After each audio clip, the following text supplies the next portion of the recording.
Okay, here we are. All right.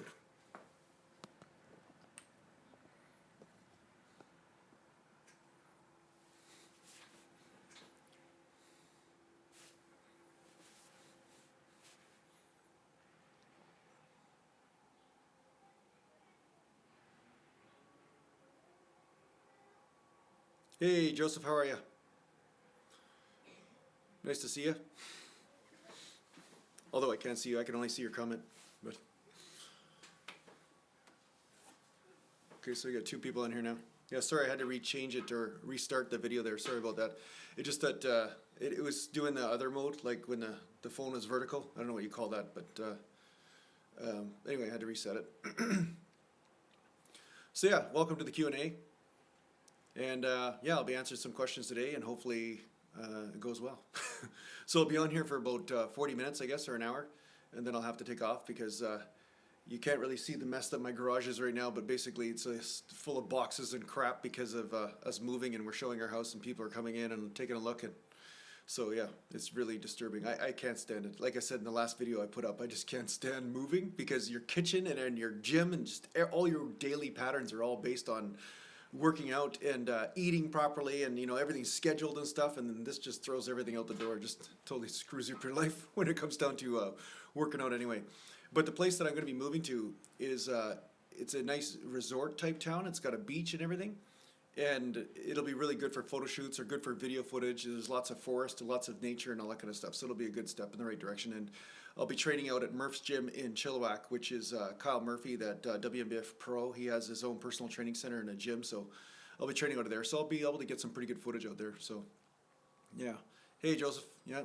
Alexei, yeah, there you are. What's up, Corbin? How are you? Yeah. I'm doing pretty good. I'm just this week was a burnout week for me because, like I've talked to you guys about a lot in the videos and stuff, they basically, I basically point out the fact that sometimes you have really intense bodybuilding periods of time, and then sometimes life gets in the way.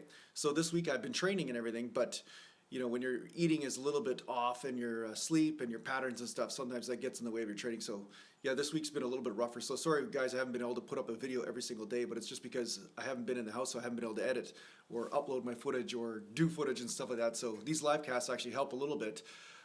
But at the same time, yeah, it's just in a pain. I'm a pattern person. Like when I discipline, I just create a structure and I discipline myself to stick to that pattern. And when your house is up in the air, it's really, really tough to do that. So yeah. Which lat pull down grip is most effective in my opinion, wide or narrow? I'd say wide. But it depends again how you're built. But for me, it's wide. So I'm always going to speak about my position from me because I always get people on the internet, like the guy yesterday just commented, he made a totally stupid comment. He just says, oh, reps are for unnatties guy. Like just some person that's probably been training 6 months is trying to make a comment like their opinion is actually relevant, compared to a person that's been training 30 years. So I always laugh when I share my experience, then people just say, no, that didn't happen. That's like telling a blind man he's not blind, or telling a person that's 5'4" that they're not 5'4". It's just funny sometimes the crap that goes on the internet. But anyway, hey Alexei, I've started 4 hours earlier today, so that way I'm trying to cater to you guys in Europe and stuff. So that's why I started 4 hours earlier. I was going to actually do a 4 o'clock, which is 4 hours later than this point. So I already did start earlier. This is about as early as it's going to get. Sorry, man. So 12 o'clock is good for me on my time to start after, because like I said, I'm in the middle of doing a bunch of stuff here and cleaning up the house and making sure everything's perfect for when people come to take a look, right? So yeah, I got to move out of this place so I have a bigger place to show you guys everything. So anyway, getting back to the lat pull down, I found medium grip to wide grip is good. As long as you keep your elbows in, that helps stretch the lat. But a lot of people, they flare their elbows out and they try to rotate in. They do this rotating in thing. And that is what keeps them from actually working their lats a lot. A lot of times they're also over-focused and trying to come down too far with the bar. So they'll come down here, so their arms are already down, their elbows are down as far as they can go. And then what they try to do is they try to rotate the bar so that they touch the chest. And I find that doing that is not going to help you build a bigger back, because now the rotation becomes the weak link. And now when you can no longer rotate to touch the chest anymore, then you end the set. Meanwhile, you got a lot more of this that you can still do, and that's where the back really comes in. That's where you can really hit the back to failure.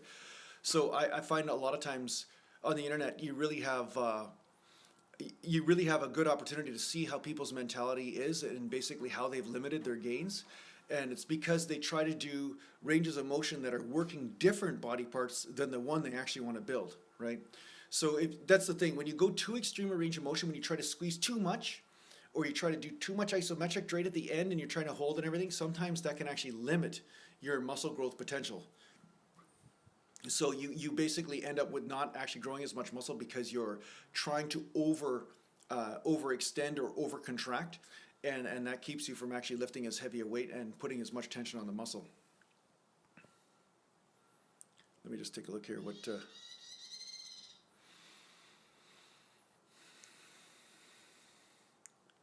So Joachim is asking. Okay, 1 second here. Just let me take a look here. I'll get to you other guys here.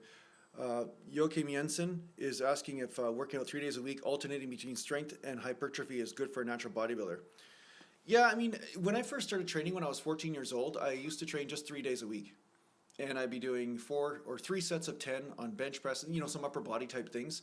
And I have this circuit that I'd go through. I did bench press, and I'd do some bicep curls, and I'd do some one arm rows, and I'd do some lateral raises, and I kind of went through this whole little circuit, and I gained results from that. I got results from that. So is it good to do strength one day and hypo the next? Yeah, there's nothing wrong with that. Again, there's really no right or wrong here. 3 days a week can be effective for you if you train hard. 3 days a week can work. It's just that at some point you might notice that you might have to go beyond that. But I have made 3 day a week programs on my website because if you do them right and you do enough compound movements in there and you hit lots of different muscle groups, like you're hitting the squats and you're hitting the bent over rows and all this kind of stuff, you can maybe force yourself to need a rest in between the next day that you got to train, and you can get some results from that. So yeah, if you only have 3 days a week to work out, or if you have 5 or 6 days a week to work out, I'm positive that there's a way in both scenarios to make gains, 100%. But yeah, one way to do it is with her hypertrophy one day, and then you can do strength the next. Yeah. Yeah. Yeah, pick her dinner. Yeah, I was on the cover of a few magazines. I was in some stuff in the UK and stuff too, and I used to appear in Muscle Mag all the time. I used to be famous. I used to be somebody. Now I'm nobody. Now I'm just a guy arguing on the internet about training technique. Okay, lots of comments here. Okay, guys, I'm going to just go up.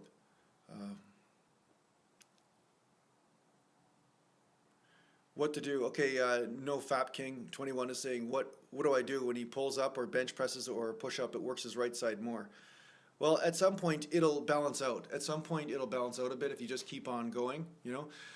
Getting some massage therapy or helping balance those muscles out might be a good idea. But you might have an injury. You might have an actual slap tear like I have or something, and that may be forcing one arm out more than the other, and that might be actually putting more stress on one side more than the other. So it's not really your fault. The other thing that can happen is also, when you train, everybody starts off working out and then they're right-handed or they're left-handed. So their whole life they've been using their right hand for everything, or sports, throwing, all this kind of stuff.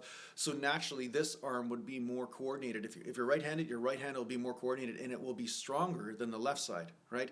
So sometimes it takes time for that to balance out. It's totally normal for one side to be a little bit bigger than the other, and it's totally normal for one side to be a little stronger or more coordinated than the other. So don't worry about it too much, just train through it. And just make sure that you're as stable as possible when you're bench pressing and when you're doing exercises. But yeah, don't worry too much. Don't dwell too much on it. Just keep on working out, and at some point it starts to balance out much more.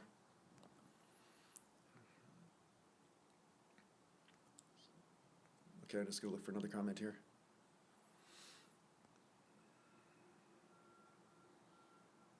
Yeah, Joachim Jensen, if you're doing working 5 days a week at a warehouse, so you're doing hard physical labor, then I'd say that's a perfect scenario where a 3 day a week workout program would be better for you. Because you're already lifting all day and stuff. And when you do those 3 day workouts, you might even one day want to skip some lower back training, or maybe not work, some of the muscles that you're working so hard in the warehouse. You don't want to overtrain those muscles, right? So if every day you're packing boxes or you're lifting from the floor or doing all that kind of stuff, the last thing you want to do is go in your weight training workout and then start, killing the lower back when it's already getting killed all the time, right? So then you can kind of change your workout based on that. You could start supporting the lower back more with some back movements, doing more machine work, more pull-ups, that kind of stuff, but working the muscles that aren't getting worked during your physical job. That would be the best way way to use this opportunity, right? Because sometimes those physical labor jobs are really great. Sometimes they actually increase your strength in certain areas because you're working and you're twisting in different ways, and you're doing endurance type work. So sometimes it's a great rehabilitation program. Like I was doing construction work for a while. I was doing foundation work like concrete in 2002, and I was sick of personal training and everything. I wanted something more stable, so I started doing some foundation work with a friend, and I was lifting, 180 pounds on one side and walking up and down hills and stuff. So it was extremely hard. I was burning massive amounts of calories, and I would get hit the dead zone, sometimes after 8 or 9 hours work of stripping forms. And I'd have to actually eat like McDonald's or A&W or something just to be able to walk, because my body had just hit the wall. Like it couldn't even, I was burning so many calories, I was burning up all my food. But the funny thing is, when I started, my lower back was a little tight and stuff, but after a while, my lower back became much stronger and deadlifting became easier and everything. So it definitely helps rehabilitate because you're lifting on one side and the other. So sometimes this warehouse or labor job type stuff can be actually really good for a bodybuilder to rehabilitate some of those imbalances. Okay, I'm just going to scroll up here to make sure I'm not missing anybody here, guys. Hey, and just so you guys know, if you want me to see your comment for sure, because once it gets busier and stuff, you can donate a super chat, and then it puts that comment right to the top, so it's easier for me to see. But if you do want to support these live streams, because as you notice, there's no advertising on here or anything, so I don't get paid from it unless it's something in the future where somebody watches it in the future. But you can also donate to my channel by basically just going to my website, and there's a donation button there if you want to donate and help support these types of things.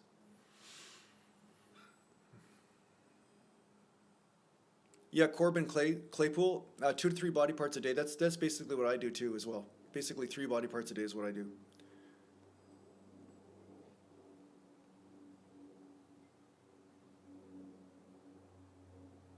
Yeah, Corbin, I've known a lot of guys over the years in the unnatural realm and natural realm and stuff, and yeah, sometimes it takes a while for your hormones to actually start to adjust and start to basically make gains again, because it's a very delicate system, that hormonal system. That's why I decided to stay natural. I never wanted to mess around with that stuff, because I knew that there was a possibility that whatever goes up has to come down, right? And I'd see these guys in the gym where they'd basically use gear, or they'd start doing something like that, and they get some massive gains and everything, but as soon as they went off, then there'd be this depression slump they go through, and they'd stop training, and they couldn't even train without it, because it wasn't the same. They were not getting a pump anymore. Their strength wasn't there. They were always burned out, depressed.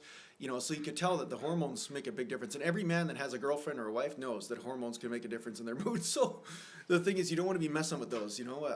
I prefer to look at hormones as a result of what you're doing with your diet and your training and your sleep and your stress levels. So I prefer a person to look at that and then say, okay, how do I achieve the ideal hormone level through a healthy lifestyle, instead of actually trying to short circuit or hack the system by doing the drug route, right? So that's why I chose natural bodybuilding. I didn't want to deal with the side effects of that kind of crap, but good for you for making a decision to find out what really works for your body. And yeah, it'll just take some time, but I'm positive you'll make awesome gains. Just stick with your training, stick with your eating, and just keep moving forward. You'll do it. You'll be good. Okay, Alexei. Yeah, nice to see you, man. Thanks for coming in. Thanks for tuning in. Sorry I couldn't start earlier for you. Yeah.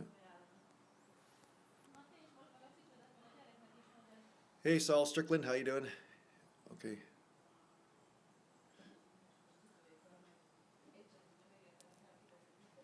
Yeah, Joachim, yeah, your lower back will get almost too much work. You may overtrain your lower back quite a bit, so you want to basically work those other parts to make up for that, right?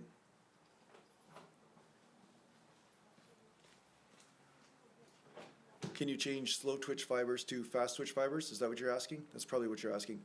I think I've read some research a long time ago that there was a possibility that some fibers can change, but I'm not sure about that. I don't know, actually. All I know is that if you train, don't worry about the fibers. It's not like you're ever going to open yourself up with a scalpel and find out anyway, sorry, my neighbor's just leaving right here. Yeah, you're never going to open yourself up with a scalpel. I find a lot of times people ask questions, and they're all relevant, and it's all fun for discussion purposes, but at the same time, in the end, all you can do is train and say, do I get bigger and stronger from this or not? It's that simple. This is really a barbarian route. It's really like caveman, lift rock and lift rock many times. What happens? No, nothing grows. Okay, then something needs to change, right? So you change your training, change your diet or whatever, find out what variable needs to adjust based on that. But it's not too important for you to understand what exactly is happening in your fibers. You know, it's not really that important for you to understand that, oh, my slow twitch fibers are converting to fast twitch or this or that. You know, don't left brain it too much. You know, so yeah, no problem, Corbin. Yeah, it's true. I've seen guys that have just, you know, that were unnatural for a while, and then they basically would quit training, just get depressed, and they'd never be able to make results again because their mindset wasn't there. But then I've seen other guys that were not natural, and they decided, hey, I want to be natural now. I want to be drug free. I want to get off this crap because it's horrible for my health. And then they, you know, have awesome gains, and they've been able to maintain a really great physique. So, yeah, just keep the faith. Just if you love training, I'm positive you're going to be fine. Okay, I got to scroll up here. Saul Strickland, all natural here from the Northwest. Hey, man. Yeah, if you're from the Northwest, I'm pretty close to you. I'm just in Vancouver, right? BC here, so right above you. Okay.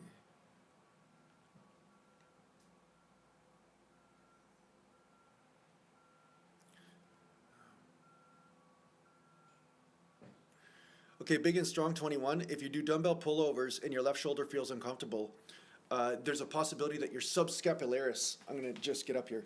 If I stick my thumb in here and rotate or push down, like a swimmer type push, you'll actually feel the subscapularis flex. That muscle might be a little bit too tight. And I'm not a doctor or anything, just so you know, but massage therapy and all the experience of breaking myself I've had over the years from going to different massage therapists and naturopaths and everything. I've learned a lot of anatomy from this. But yeah, the subscapularis might be tight. So when you're doing a pullover, you might be actually getting a jamming type thing. It might be pulling the shoulder and the joint a little bit too much. So it could be a subscap problem, possibly a lat problem. So get some massage therapy on that, or acupuncture or neurotherapy, whatever you want. But that's most likely what's going on. The other thing is you could have a rhomboid that's tight or trapped back here, so the shoulder blade isn't able to wing properly. So when you're coming back, one is not actually winging. It's kind of stuck. So one's going like this, but the other one's not. And that might be actually causing a little bit of a problem too. So, yeah, some massage therapy should take care of that if, you know, because the funny thing is, a long time ago, you know, before I found the magic of massage therapy, I would have some sort of pain sometimes, or a tearing feeling in a muscle, or there'd be this pain in the knee, or whatever it is, and then I'd be like, oh shit, I have this injury, now I gotta wait for it to heal, and I, you know, sit back for 3 weeks or something and wait for it to go away, and it just wouldn't go away.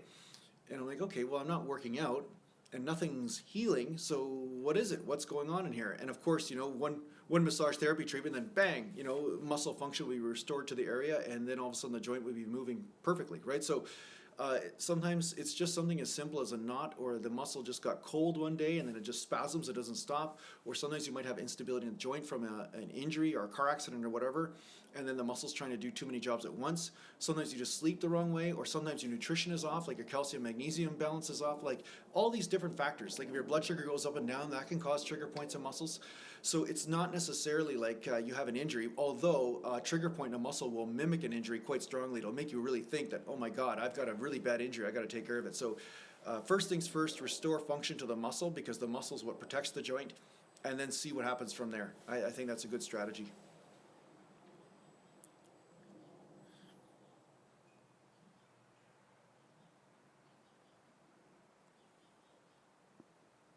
Yeah, thanks, Picker Dinner. Yeah, Picker Dinner, if you want to email me your testimonial for the 2-day split, that'd be great. I'd really appreciate it if you emailed me, because I know you're getting some really good results with the 2-day split. So if you can email me at naturalgallant@hotmail.com, your testimonial with your name and stuff, and I'd love to put that on my website. That would really help, so people can understand that the programs that I'm writing are actually beneficial in some way, right? So they think, okay, that would help me out, so that'd be awesome, Picker. Thanks. I know you didn't want to leave a testimonial or me to use Picker Dinner, because it's not necessarily the good name for it, so that's cool, thanks. So are you guys seeing me properly? Are you guys all seeing me properly here? Everything's fine? Audio and everything's good?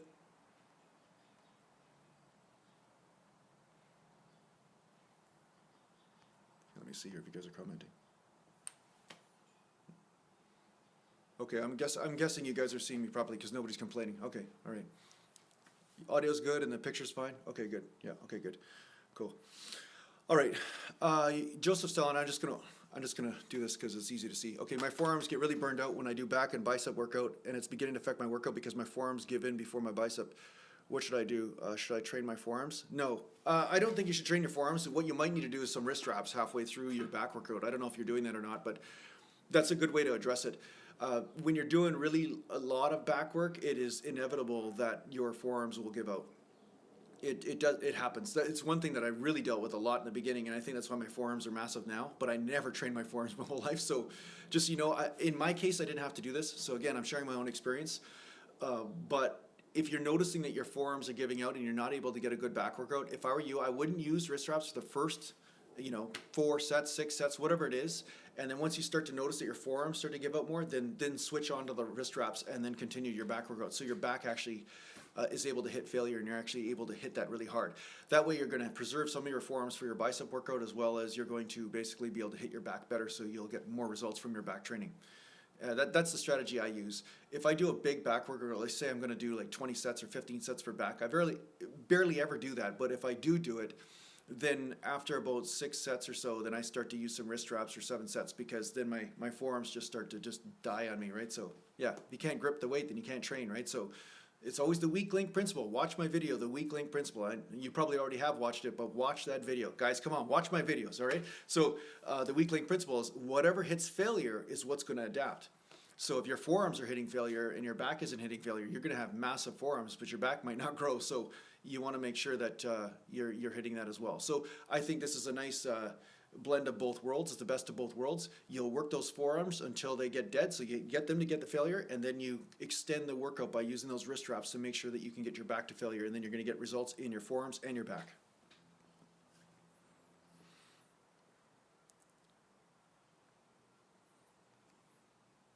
It's always a pain in the butt going on my phone here like this, but okay, here we go. Okay, I'm going to scroll up here, see what else is going on here. Yes, Saul, it's been a horrible winter, hasn't it? I don't know what the hell's going on. Like here in Vancouver and Maple Ridge, Maple Ridge, I'm like 45 minutes out of Vancouver here in BC. And yeah, it's just been the worst weather. It's like been snow, then rain, then cold, but cold rain. Like it's been 1 degree, 2 degrees above zero, and then raining. And it's just the worst possible weather. Just soaks right through your bones. Yeah.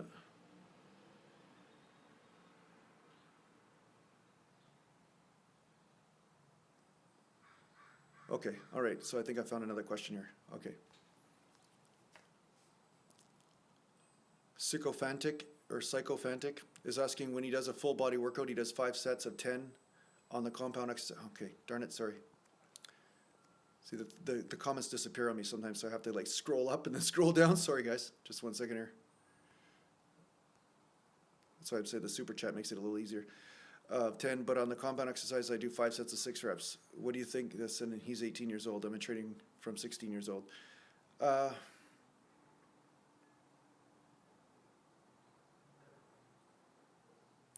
Yeah, the thing is, I don't know. You can do full body workouts, but 5 sets of 10 on your compound exercises and 5 sets of 6 reps.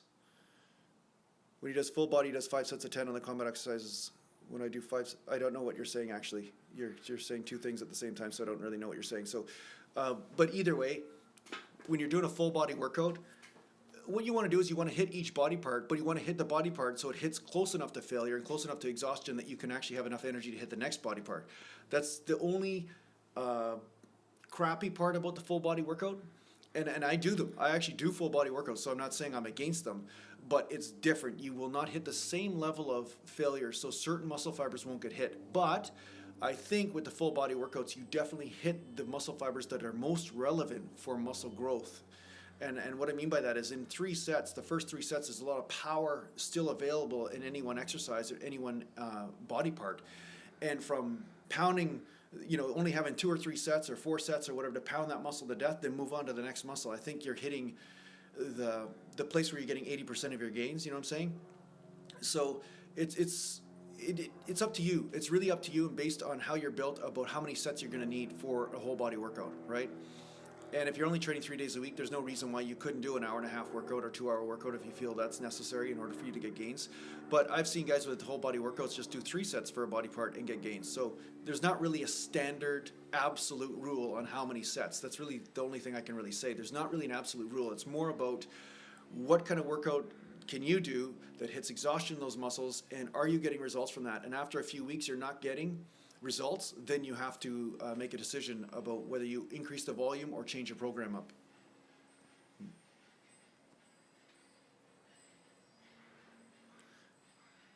Philip Forsman, yeah, I never do neck training. I just do lateral raises and rotator cuff muscle type stuff, and basically that's all I need. So Joachim Jensen is asking if he asking if I think he should stay away from deadlifts. Currently not doing them. Doing a lot of pull-ups and bent over rows. Doing some back extensions though.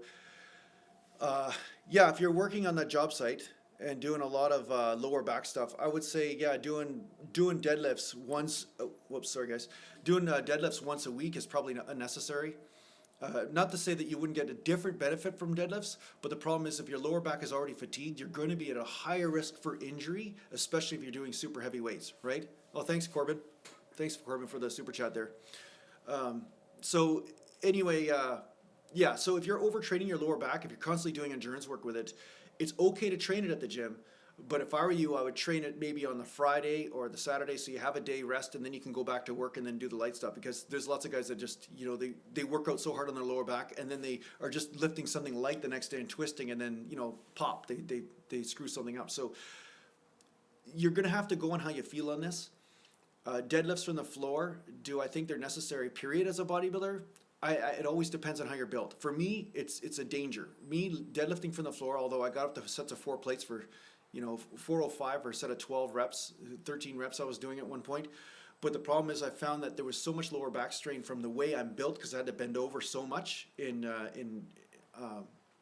the bend over ratio to knee bend ratio was just way too extreme for me. Like my lower back was just becoming so much the weak link, and I wasn't actually getting the major muscle groups like the lats or the traps worked any more than if I was doing another range. And at the same time, my lower back was actually getting more inflamed up and injured, and almost felt like I had a car accident every time I went to the gym and trained deadlifts. It wasn't a good feeling, you know? So you're gonna have to go on your own guidance on this, but I'd say you can, at the very least, lower down your frequency of powerlifting type deadlifts if you're lifting with lower back all the time. You might be able to get away with just doing deadlifts once every 2 weeks or something, and then working on the other areas, right? Okay. Yeah, thanks a lot, Corbin, for the $5 super chat there. Yeah, they're a rarity these days, so thanks, I appreciate it. Okay. Hey, G Monkey, what's going on, big guy? Okay, let me just scroll up here.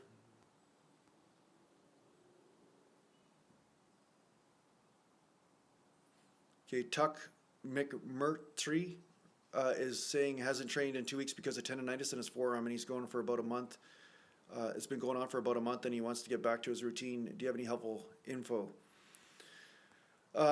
Again, massage therapy is great. Massage therapy is king when it comes down to a lot of this stuff. You guys are really, I mean, some of you guys might understand how valuable massage therapy is, but I can't talk about it enough. I cannot talk about massage therapy enough. Find a registered massage therapist. Find somebody that is a qualified massage therapist. Go see them and see what happens. Because if you have a tight area in your forearm or your elbow or your tricep, if it's all tight and it's jamming, then that will cause tendonitis because it'll block off blood flow. And you will also maybe lifting and putting wear and tear on there just because everything's out of the groove or off track, right? So when the muscles are not functioning right, they're not protecting the joint right, and tendonitis is the natural result. Now the other thing is, watch my video on do you have elbow pain? Very important, because a lot of guys that have tendonitis, it's actually self-imposed. They're doing the stupid thing like that's in CrossFit where guys are hanging from the bar, keeping their elbows straight. This is for sure gonna cause elbow or shoulder pain. In every single instance, it will happen. It's only just a matter of time. And I had many clients I trained over the years, back when I was a certified personal trainer, because I'm no longer certified, okay? But when I was a certified personal trainer, I had a guy and I was training him and he was wicked shape. He was in great shape and he was doing these chin-ups, and I said, okay, let's do some chin-ups. And every time he'd come down, he'd lock those arms out. I said, listen, keep your elbows bent, because the elbows bent means the muscles are protecting the joints and the muscles are taking the stress, not the joints. Don't relax at the bottom. And he kept on relaxing because he was a lazy shit. So every fucking time he just, just do this. And then sure enough, 6 weeks later, golfer's elbow. And he couldn't even train at that point. It became so bad. And he says, you were right. You know, he finally listened to me. He was like, oh, you're right. So anyway, this is the thing. You have to make sure that if you're going to train, that you're training without putting the stress on the joints, which is why I say train the muscle, not the joints, because a lot of people think that you're more alpha if you're bouncing off the joints, but you're going to be alpha for only a short period of time, and then you are going to be very beta after that. So it's about using the ideal range for you, and this will be different for each person, but locking the joints out and hanging on them is never going to be good. The other thing is, with skull crushers and stuff, sometimes when people are doing skull crushers, they're bringing the elbow too close to the stomach, and they're, basically it's kind of like doing a squat but off your toes. Tom Platz could get away with it, but most people can't. So you have to find out how your joints function. And sometimes if you're putting too much stress and you're not putting the stress on the belly, you should feel most of the stress in the belly when you're doing triceps, not here. If you're feeling all the stress here, that means you're doing it wrong for you. You have to find out how to get the stress here, not here. And a lot of times when people train and they don't even think about where the stress is. They just, bounce or do whatever range of motion that looks right, but they're not actually looking at what is going on. And Joseph Stalin says, can joints heal? Yes, they can heal, but they heal at a slower rate. And at the same time, the joints aren't meant to take a stress. The joints aren't meant to take the stress. The muscles are there to actually save them from taking too much stress, because they're already taking stress. You know what I'm saying? Joints are already taking stress. People think during a 90-degree squat that the joints aren't taking stress. Guess what? They are taking stress. Your knees and the cartilage and everything's get pulled on. Even your bones are bending, right? That's why, muscle or resistance training exercises increase bone mass. Your actual bones are actually bending. So the stress is already happening, and I'm saying, how much do you need to give the joint? You don't have to overdo it, right? You're here to build muscle and build functionality through normal ranges of motion, but not through extreme. You're not supposed to be doing the splits with 500 pounds on your back. I can do the splits on the chairs, right? But I'm not going to put 500 pounds on my back when I do that. Everybody would know that that's just stupid. You're going to sublux one of your hip bones. You're going to dislocate your hip or something. Why would you do that? That's not efficient training. So it's the same thing with skull crushers. It's the same thing with all these things. A lot of people are not thinking about where are they feeling the exercise. That's really important. You got to really pay attention to that. And if you're just feeling it straight in the elbows or the joints, then you have to change things around. You have to change how you're doing your exercise. So anyway, I don't mean to rant too much there, but I'm just trying to empower you basically in taking care of yourself, Okay,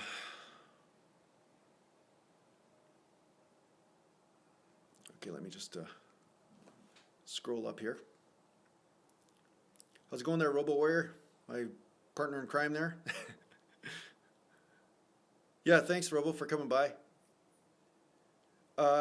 Gelatin, Jello, gelatin for joint repair is supposed to be good. Like it's in Jello. If you eat Jello, actually gelatin's in there. But yeah, glucosamine and all those things can help actually with reducing inflammation as well. So if you guys have any sort of inflammatory sort of response going in the body, don't be afraid to try glucosamine or MSM. Those supplements are supposed to help with that pretty good. And salmon oil, any sort of omega-3 oils, but salmon oil, because of the specific type of oil in there, it's supposed to help with inflammation as well. The Nimble Navigator. Hey, Nimble Navigator, you made a comment in a couple videos a while ago, and I don't think that I'm not looking at you, okay? So you're probably a very nice guy, but I saw that you made a comment that I'm not natural, and that you're saying that I'm this and that, whatever. So I want a little bit of clarity on this, of what you said, because I'm guaranteeing you right here that I'm 100% natural and always have been. So no more slander, okay? So I'm not answering your questions if you're going to slander me. Just so you know, I'm putting you in timeout, okay? I'll help you out, but you got to show me a little bit of respect. I'm not going to just take shit from people and then answer their questions and then just be a slave and then you're going to insult me, okay? So I'm just being clear about that. I mean, are we friends or not, or am I here to help you? Okay, but don't piss on me. That's all I'm saying. All right. Yeah, Costco's got some stuff too. Yeah. All right. Okay, so Frizzy 712 is having a similar feeling when he's doing deadlifts. He can't seem to shift the weight off his lower back. I'm switching to sumo style tomorrow. And how did that feel on your back? Sumo style will take a lot of stress off the joints of the lower back, but you will still hit a lot of lower back muscles, which is fine.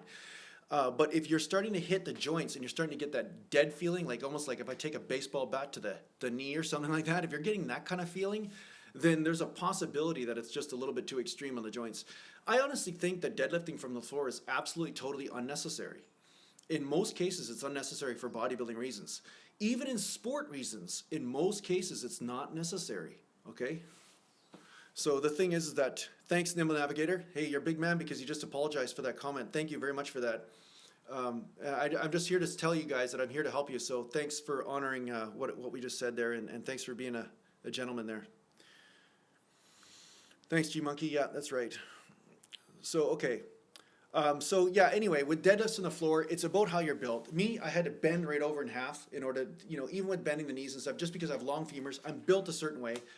Everybody's built a certain way. Some guys, they bend the knees and their back, they don't even have to bend over. Like I was watching Ronnie Coleman, he would barely bend over at all and he'd be like deadlifting right from the floor. I can bend over in half and it's called a Romanian deadlift and the plates are still not touching the floor. So you have to kind of bear this in mind, right? So if you're noticing that your lower back is getting to failure, that's fine.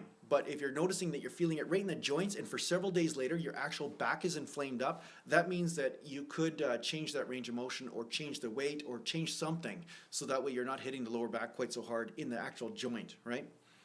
You want to hit the muscle, but you don't want to go beyond the muscle's capacity to protect the joint. That's the thing. Yeah, sumo can kill hamstrings. I find sumo, I mean, not that I do sumo a lot. I do Romanian. That's my deadlift of choice. But sumo deadlifts are a great way. If you're hell-bent on deadlifting from the floor, sumo is a great way to take a little bit of the stress off the lower back and transfer some of that to the legs, right?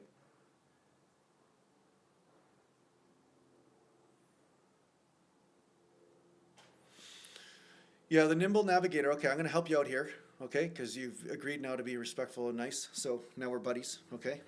All right. So you've been training for 3 years, still 22% body fat. A lot of body fat is diet. A lot of it is diet. A lot of it is how you eat. And don't underestimate how you eat and how your eating affects your hormones. And different people respond slightly different. Some people deal with moderate fat diets better than others. Some people deal with moderate carb diets better than others. So you have to find out what that is. But the first thing you have to do is make sure your protein is in check. Okay, and make sure you're eating all the way throughout the day, 5-6 meals. This is what I start with, this template. Then from there, when your blood sugar is stable, you'll notice that over time, your body will recover better from your weight training workouts. And then at some point, you'll start to put on little bits of muscle. And as this body of yours puts on little bits of muscle, your metabolism will go up, and then slowly but surely, little bits of fat will come off. It's a slower process. It's not overnight. Like the first 3 years that I was training, I was already lean because I was in martial arts and karate, and I was naturally a skinnier kind of kid, right? So that's why I didn't have to worry about body fat levels so much when I first started training. I was just naturally an ectomorph, mesomorph type of guy.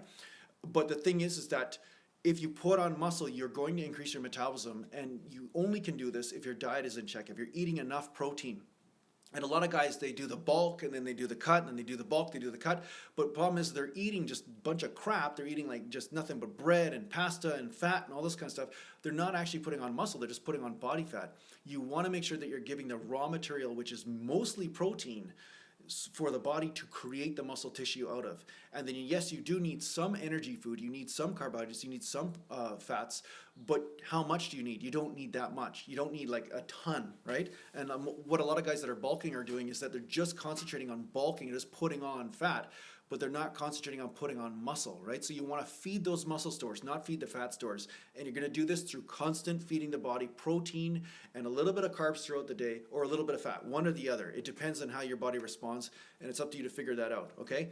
So try different types of diets, but one thing I can tell you for sure is that you'll need to make sure that you have protein, enough protein every day, and that's about 1 gram per pound of body weight of lean mass that you have. So say you're 160 pounds at 22% body fat, that's about 120 grams of protein a day that you'd need, right? Somewhere around there, okay?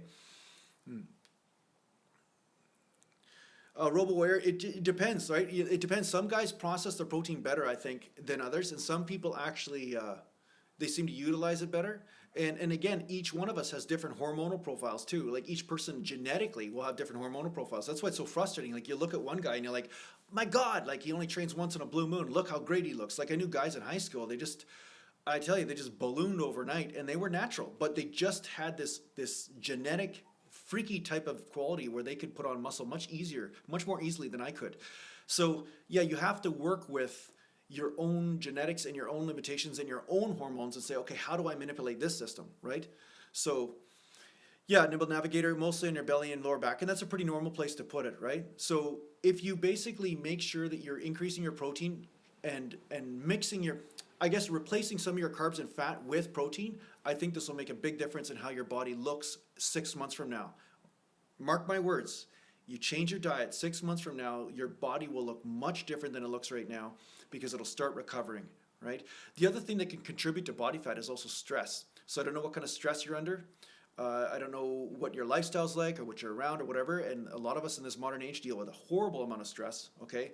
So the thing is that if you're dealing with a lot of stress, that also increases cortisol level, and cortisol can increase body fat deposition. You can actually start storing more body fat and losing muscle mass, okay? So this can also be a problem. So make sure your stress levels are under control and make sure that your diet's under control, right? So number of factors to take care of. I talk about all these factors in my videos regularly to remind you guys because this is really important, right? So before you look at somebody else and say, oh, they must be doing something that I'm not in some sort of bad way, saying that person's cheating or not, is not necessarily true because that person might be, first of all, built different. Second of all, they might have different stress levels than you. You know, I know guys that are like university students, they're going through a massive amount of stress. They're trying to get a PhD or something like that.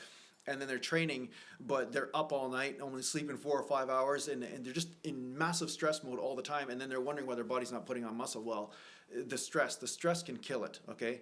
So, you want to sleep a lot, you want to eat, but you want to also make sure that you are training and making sure that your diet is in check. And the funny thing is, some people say, oh, when you sleep, you're going to be putting on more body fat because you're not burning calories. When you're awake, you're burning more calories. And that's true to a point. But if you're sleeping too little, then your cortisol levels are going to go up and you will definitely lose muscle mass and therefore lose metabolism and therefore put on more body fat, right?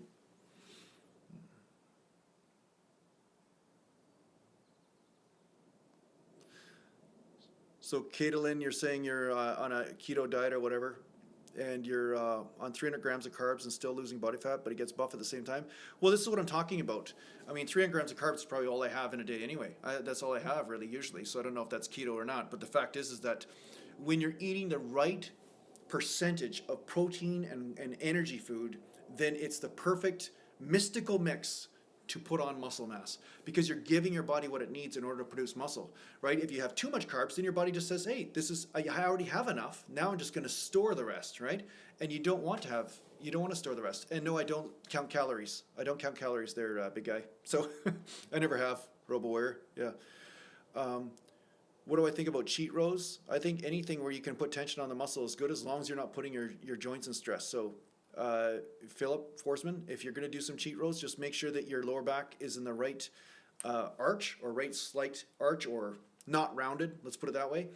And then from there, cheat away if you want, because sometimes cheating. See, the thing is, what's classified as cheating on the internet is funny because there's a lot of guys that don't know shit about training, and it just really frustrates me, and I'm sure it frustrates a lot of you guys out there.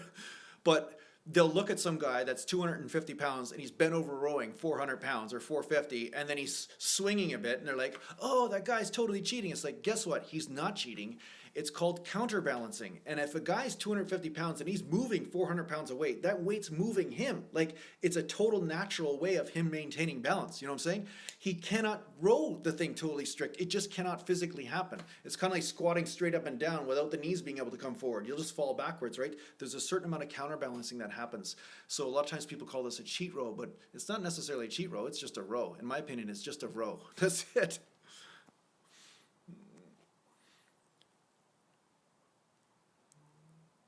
Yeah, no problem, Caitlin. Thanks, man. Yeah.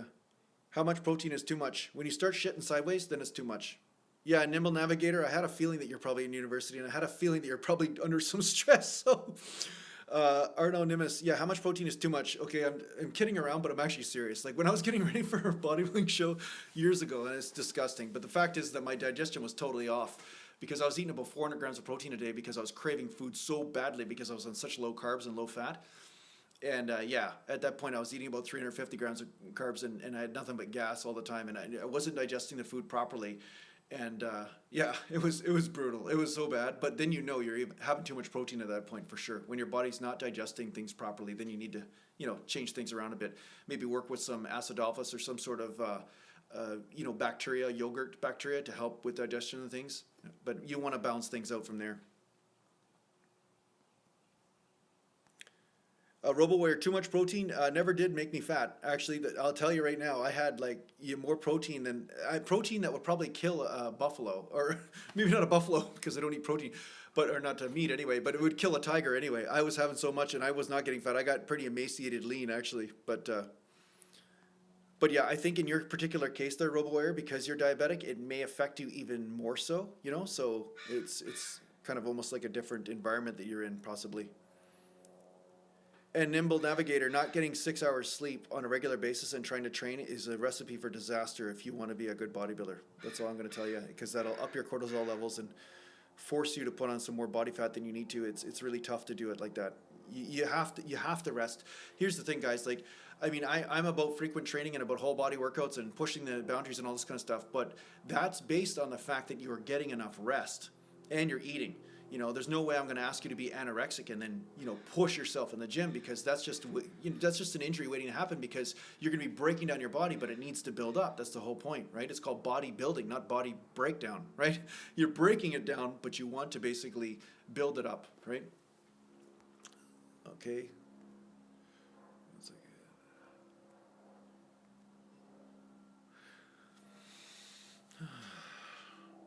My dog, Big Dog, asking if I should eat multiple protein sources per meal.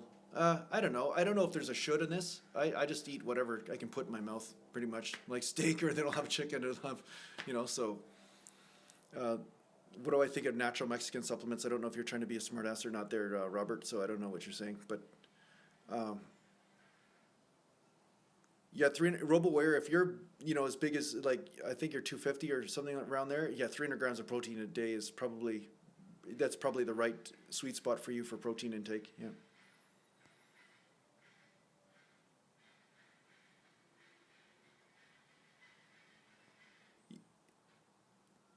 Okay, let me just scroll up here.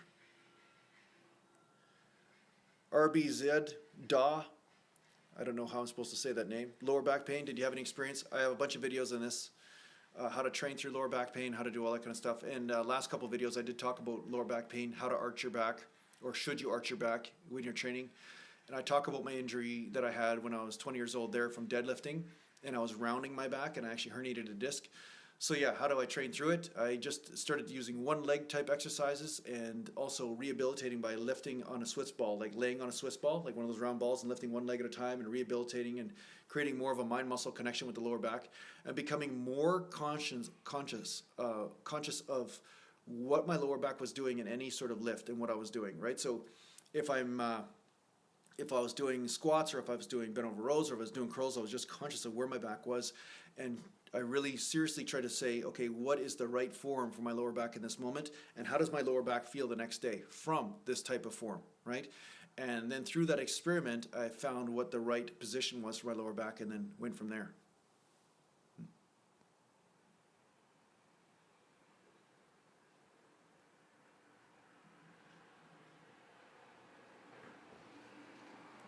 So Robert Lama III, I don't know what you're asking, so you're going to have to make your question a little bit more serious here.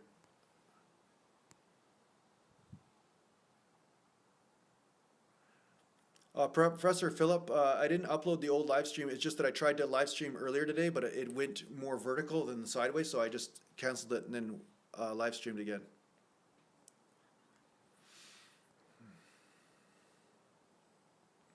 See ya, Corbin. Okay. Vert Real, I don't know Dante Trudel. I have no idea who he is or his training philosophy.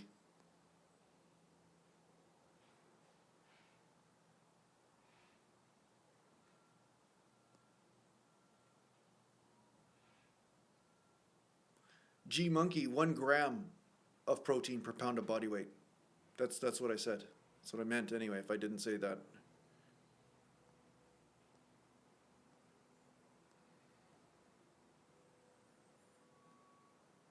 Okay, I think that's good. Okay, go right back to the bottom here. Okay, thanks for admitting that, Robert. So, okay.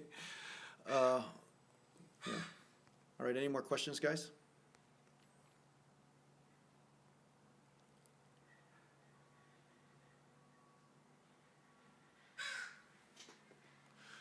uh, RBZ, no, my back doesn't hurt anymore. Although I have to be careful with doing certain things because sometimes it'll be tight or whatever, and that's it. But it's actually pretty good. But that's the thing. This obsession with deadlifting right now is actually really brutal. I find this obsession with deadlifting on the internet and YouTube and this social media thing is actually going to injure a lot of people because people. Sorry, oh God. Sorry, guys, I just blipped out there. All right, am I still here? Can you see me? Yeah, good. Sorry, I received a phone call there. Okay, so anyway, I'll just wait till you guys do. Okay, good, you're here. So anyway, on deadlifts, I find that with this obsession with deadlifts right now, what's happening is that people are deadlifting probably when they shouldn't, and when they are deadlifting, what they're doing is that they're not listening to their body and saying, what is the ideal deadlift for me? And second of all, or third, they're not they're not really thinking about whether deadlifting is even necessary in order to put on muscle. They're just basically trying to deadlift for the sake of being able to deadlift. And then what they're doing is they're straining through reps that they shouldn't strain through, because deadlifting, you want to make sure you have proper form no matter what, right? Where with bicep curls you can cheat and the risk of injury is much lower because the joints that are involved are not the same. But when lower back is involved, you have a lot of joints that are, on top of each other, like a ton of them, and they all have to stabilize properly. And if they're not, then you'll injure something. So you can't afford to hit absolute failure. You can't afford to hit absolute failure with lower back or with vertebrae, because absolute failure means the muscles can't do their job, but the muscles are actually stabilizing the spine and keeping it from getting injured, right? So you don't want to do forced reps on deadlifts. This is the reason why people are doing forced reps on deadlifts, because you'll end up in a wheelchair if you do that. It's just a horrible technique. So this whole CrossFit thing where they're trying to strain out an extra rep and their back's rounding and everything, that is a herniation just waiting to happen.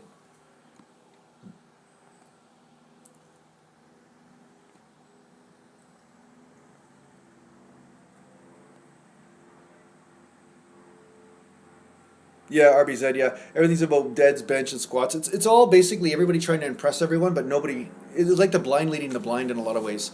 So people are just trying to compare themselves to other people and be better and all this. And yeah, being competitive is great, but being broken is horrible. So in the end, I know for a fact that about 10 years from now, there's going to be a lot of broken people coming to this channel. At that point, they'll probably be ready for what I have to say. Maybe right now they're not ready to hear it, but at that point they might.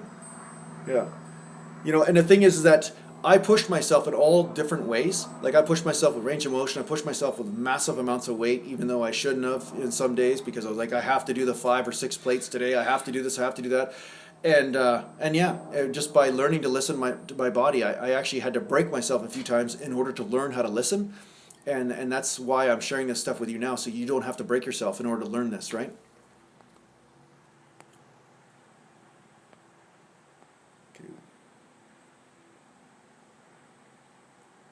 Frank Peters, yes, me and Jamie started out training like powerlifters, as far as not the 5x5 thing, because I started pretty young, so he would stick me on 10 reps. My dad said just stick with 10 reps and do 3 sets of 10 reps. And then I was doing that, and I was doing more of a bodybuilder upper body workout at first, and then I started to incorporate squats. And yeah, I tried to powerlift. I tried to lift like a powerlifter, but deadlifting from the floor wasn't right for me, and squatting too deep would just kill my knees. And yeah, it just wasn't right for me or my brother. It just didn't really work. Although my brother does squat ass to the grass from time to time now, but his knees are always crunching and cracking, and it doesn't sound very good. So, he found that he got more results from the 90-degree squat than the ass to the grass. So he's actually conducted an experiment of several years of ass to the grass squats, and he found that, if anything, he got more results from the partial reps.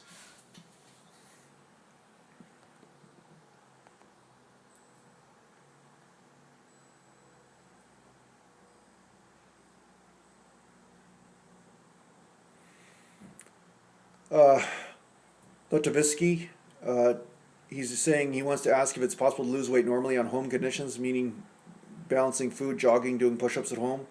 Yeah, of course you can. Yeah, you can lose weight from home. You could, if you have the discipline to do the calisthenics and actually stick to a diet. Of course you could. Yeah. RoboWare, it's just like the Bruce Lee path, right? Like I've talked about in other videos. You know, the worst thing you could ever do is label yourself a bodybuilder or a powerlifter or something. If you don't really want to label yourself as anything because you want to be able to do what you need to do in order to get the result that you're looking for.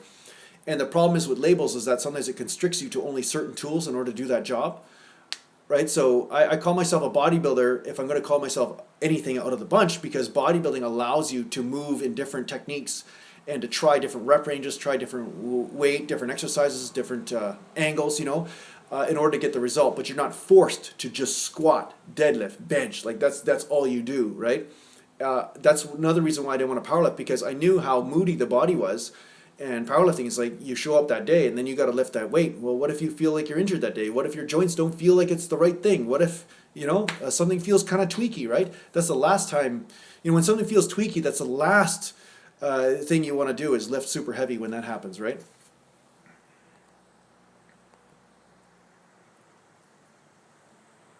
Yeah, just say you lift weights in order to get muscles. That's what you got to say, Robo. No problem there, Salvador. Thanks, man. Thanks for tuning in, being a positive dude around here. It's nice to have some more positive people. That's great. Yeah, thanks for sharing your advice there, RoboWarrior, too, as well. You lost 60 pounds at home and just diet and the calisthenics. That's great.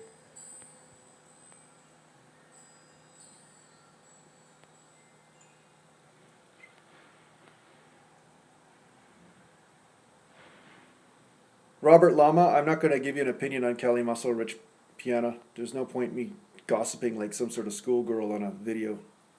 Although that's what people seem to build channels on nowadays. I don't want to do that.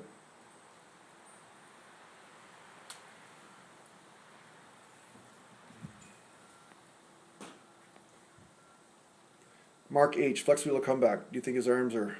Yeah, I don't think so. I haven't really watched too much Flex Wheeler stuff, but I'm kind of looking forward to seeing him on stage. It's going to be interesting to see what Flex Wheeler does on stage. I'm actually interested in seeing what happens. I think he might end up doing really well. Like the guys, the experts always say that the two biggest genetic freaks of all time were Flex Wheeler and Kevin Levrone. So those guys basically seem to put on muscle way easier than everybody else. So it'll be interesting, even though they're in the unnatural realm. It'll be interesting to see what they do. RoboWare, full range of motion Roman chair crunches. I think that could hyperextend or cause some back problems because you're going so much and then you're jamming. But again, I'm gonna just say it always is based on how you feel. But me, it'll probably kill me because I think it would overstimulate my psoas muscles and probably cause lower back pain for me.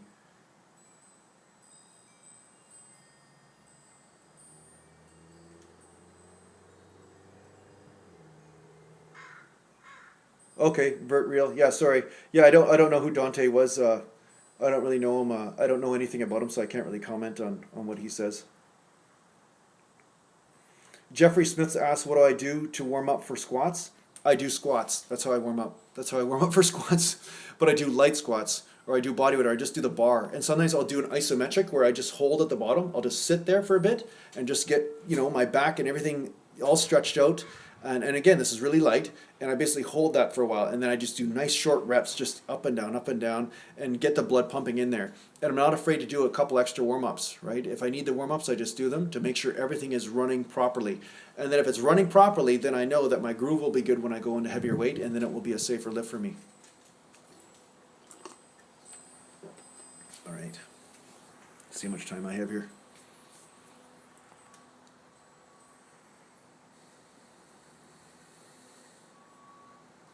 My love will never end. I have been bodybuilding for almost 30 years now. And I played hockey for 10 years during that. And basically my bodybuilding was still going on. I was still lifting weights. I was still in here doing squats and bench presses and all this kind of stuff. And I wasn't eating as well at that time, and I was doing a massive amount of cardio from hockey. So I burned off some muscle tissue and got some injuries such as a dislocating shoulder and all this and a torn rotator cuff. So that affected my bodybuilding in a very negative way. But at the same time, I did learn a lot, and I had a lot of fun. So, but yeah, no, I've been bodybuilding for 30 years. Yeah. Sometimes I think I should just be watching your guys' conversations between each other because it's more entertaining for me than speaking.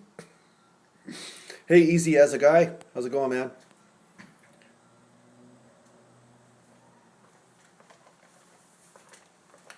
Okay. How big did I manage to get my arms on a standard split? Yeah, no, my arms are almost 18 now, actually. And the thing is, when I dislocated my shoulder, it extended the arm, so basically it took off a little bit because the bicep had to stretch, so basically made it a little bit smaller, but it's not because there's less muscle there. It's actually just because of the way my shoulder sits. But yeah, I got over 18 and a half inch arms at my biggest, yeah. Okay, so I have to show my house. I'm just getting a message from my producer that we have to show our house in a half an hour, so I'll have to cut this a little bit shorter. The Big Dirty, hey Jason, how was my day today? 21 Collins, no I don't. I don't use steroids, or whatever you spelled there. I don't use those. I'm an all-natural bodybuilder and always have been, always will be. And yeah, I love bodybuilding too much to destroy it just by having a short sort of bunch of gains and then my health going to crap. I never really focused on deadlift, Marco, although I did deadlifts. I did 455 for 4. But I just found that it was just too hard on my lower back to just do that. So I found this Romanian deadlifts were much better. Yeah, thanks UK Stone Davies. Thanks, man. Yeah, this move has been hell. I mean, every part of it, from mortgage negotiation, everything has been horrible. But anyway, best exercise for building glutes, I would say the one-legged squat on a Smith machine or the walking lunge. Those two are the best, I think, for building glutes. So I would highly recommend that you actually do that because I had no ass. I had no ass for the longest time, and then I started doing one-legged squats on a Smith machine, and my butt just exploded. And if you watch my videos, there's this kid named Nihan. He's this brown guy. He's a super cool dude. This guy Nihan. He's one of my good friends, and he started doing one-legged squats on the Smith machine, and his ass exploded. Like, it got so big. So now I make fun of him. I always tell him like it looks like he's twerking or something. It's like he's got junk in his trunk. So yeah, definitely Smith machine one-legged squats, awesome. And if they don't work, try walking lunges to see if that helps.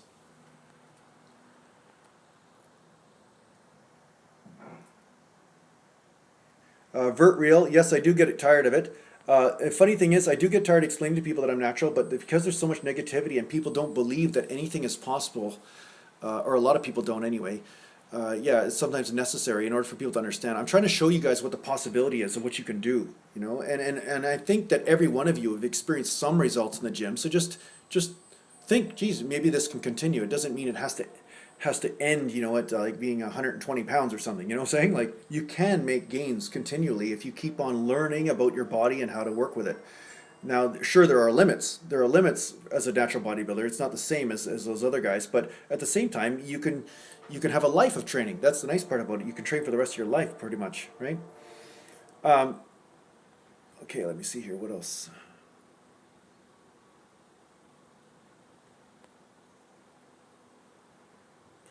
Picker dinner. Yes, I think strength is important for natural bodybuilders. It's just one of those things where you don't want to do it in a rep range that's too aggressive that actually causes you to tear something or, you know, screw your joints up. That's all. But yeah, you definitely need strength as a natural bodybuilder, and then you rep out with that strength and you put on muscle. Frizzy 712, I'm 5'8".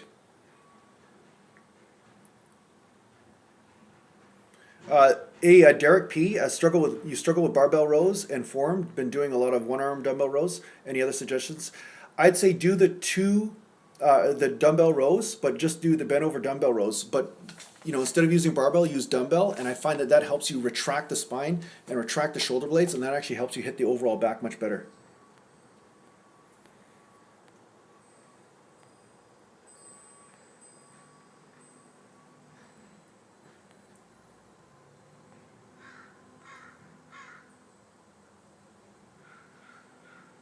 Yeah.